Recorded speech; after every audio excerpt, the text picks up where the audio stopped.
आनंदित रहने की कला। एक राजा बहुत दिनों से विचार कर रहा था कि वह राजपाट छोड़कर आध्यात्मिक ईश्वर की खोज में समय लगाए। राजा ने इस बारे में बहुत सोचा और फिर अपने गुरु को अपनी समस्या बताते हुए कहा कि उसे राज्य का कोई योग्य वारिस नहीं मिल पाया है। राजा का बच्चा छोटा है, इसलिए वह राजा बनने के योग्य नहीं है।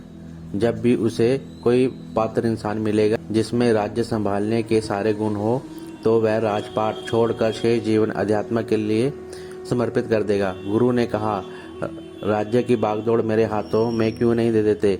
क्या तुम्हें मुझसे ज्यादा पात्र, ज्यादा सक्षम कोई इंसान मिल सकता है? राजा ने कहा, मेरे राज्य को आपसे अच्छी तरह भला कौन संभाल सकता है? लीजिए, मैं इसी समय राज्य की बागडोर आपके हाथों में सौंप देता हूँ। गुरु ने पूछा, अब तुम क्या करोगे? राजा ने बोला, मैं राज्य के खजाने से थोड़े से पैसे ले लूंगा, जिससे मेरा बाकी जीवन चल जाए। गुरु ने कहा, मगर अब खजाना तो मेरा है, मैं तुम्हें एक पैसा भी लेने नहीं दूंगा। राजा बोला, फिर ठीक है, मैं कहीं कोई छोटी मोटी नौकरी कर लूंगा, उससे जो भी मिलेगा गुजारा कर लूंगा। गुरु ने कहा, अगर तुम्हें काम ही करना है तो मेरे यहाँ एक नौकरी खाली है, क्या तुम मेरे यहाँ नौकरी करना चाहोगे? राजा बोला, कोई भी नौकरी हो, मैं करने के लिए तैयार हूँ। गुरु ने कहा, मेरे यहाँ राजा की नौकरी खाली है, मैं चाहता हूँ कि तुम मेरे लिए यहाँ नौकरी करो और हर महीने राज्य के खजाने में से अपनी तनख्वाह लेते रहना।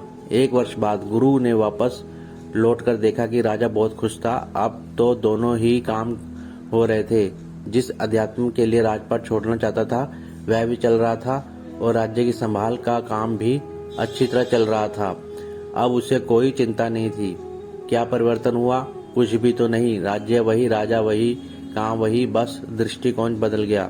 इसी तरह जीवन में अपना दृष्टिकोण बदलें, मालिक बनकर नहीं, बल्कि यह सोचकर कि सारे कार्य करें कि मैं ईश्वर की नौकरी कर रहा हूँ। अब ईश्वर ही जाने, सब कुछ ईश्वर पर छोड़ दें, फिर आप हर समस्या और परिस्थिति में खुशहाल रहेंगे। जय श्री कृष्ण।